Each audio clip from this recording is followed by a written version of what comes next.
I had a lot of fights when I first arrived in the country because I looked different.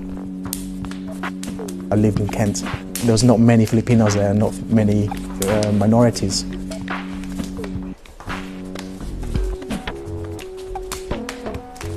So from day one, I had a fight all the time. So it's a norm for me to do that kind of thing. And also, it's a norm in Philippines anyway, to fight. So I came here, people thinking that he's a soft target, but I wasn't. I could fight back.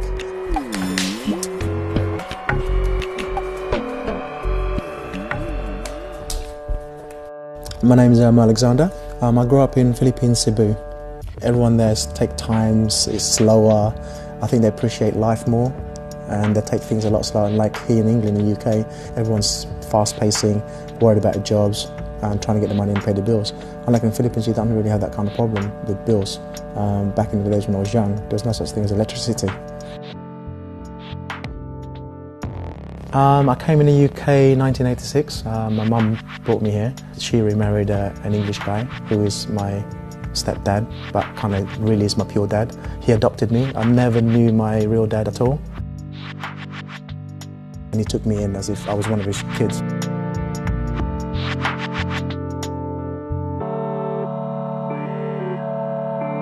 So I was training in JKD, I was training in Muay Thai and other format of Kung Fu kickboxing, and never in my life that I never knew there was such thing as a Eskrima or Filipino martial art, even though I was from the Philippines.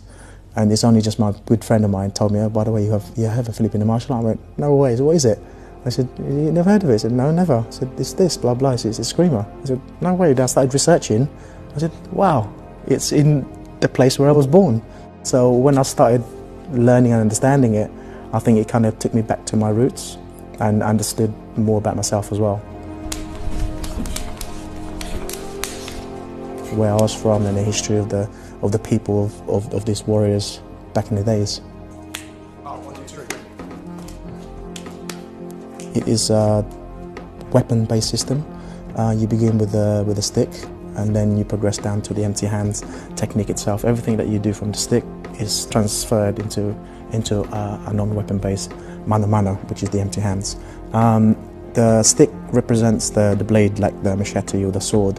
That's how it really developed. And then it got changed as the Spanish came and invade. Basically, they forbid training in Eskrima because they could see the locals were really good at it.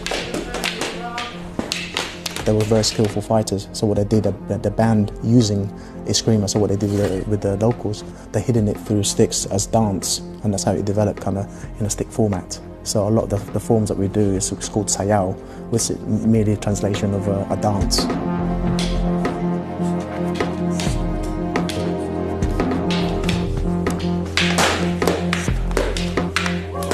I've done a lot of martial arts since I was 14, and comparing them miles away, very, very different at all. I think it's mainly because of the weapon aspect of it. It's very difficult when you first start doing or training in Eskrima, but once you understand it, it's simpler than you think, kind of thing. But it's one of those things that it needs time. You need to spend time to train it. It's not one of those things, I know because he's talented, he got it. It's not such thing.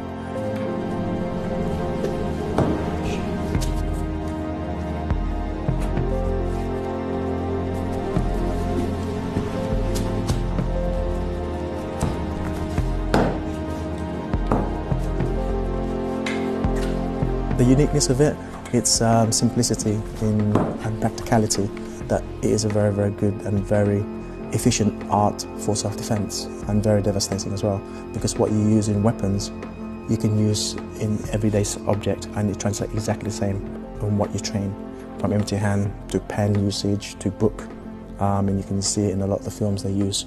You know, it's very, very versatile technique that you can use on it.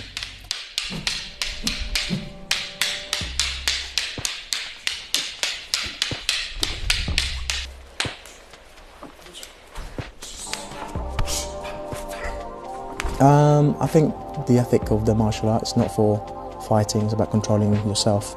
I mean, I know we do martial arts to be good at it and to be invincible, or be the toughest guy in the street.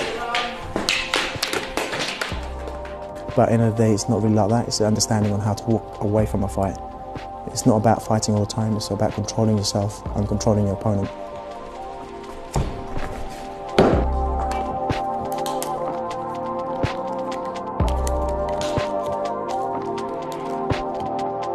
Sometimes it's good not to fight at all and talk your way out.